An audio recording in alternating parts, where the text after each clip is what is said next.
ए भैया एक जाने के परदेसी पिया परदेश में बड़े बहुत ज्यादा दिन हो गई बा परदेश में रहत।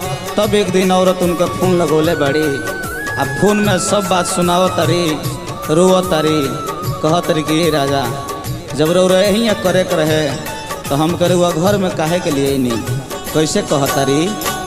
छोड़ी के जवानी नौकरी करे लो कितना रुपया तू पावेला ए राजा जी ए सैया जी याद बड़ी तू आवेला। छोड़ी के जवानी नौकरी करेला कितना रुपया तू पावेला।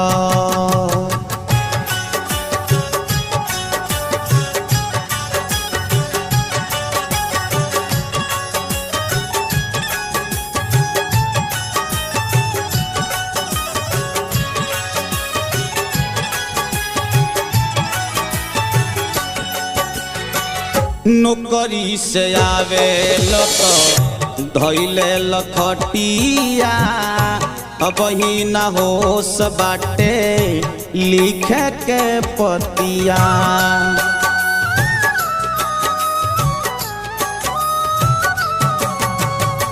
नौकरी से आवे तो धैले लखटिया अब ही न होश बाटे लिखे के पतिया।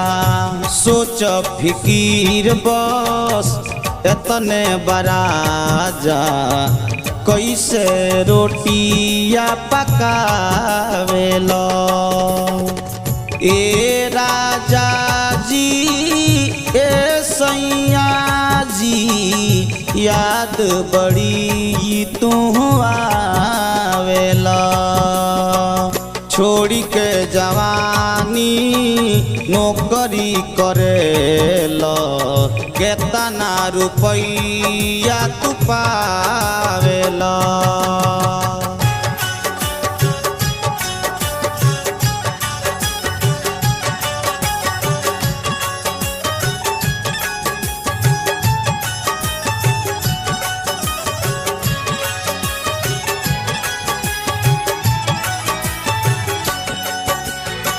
रहिया निहार पिराला नजरिया रंगनी के काट जैसे गड़ता से जरिया।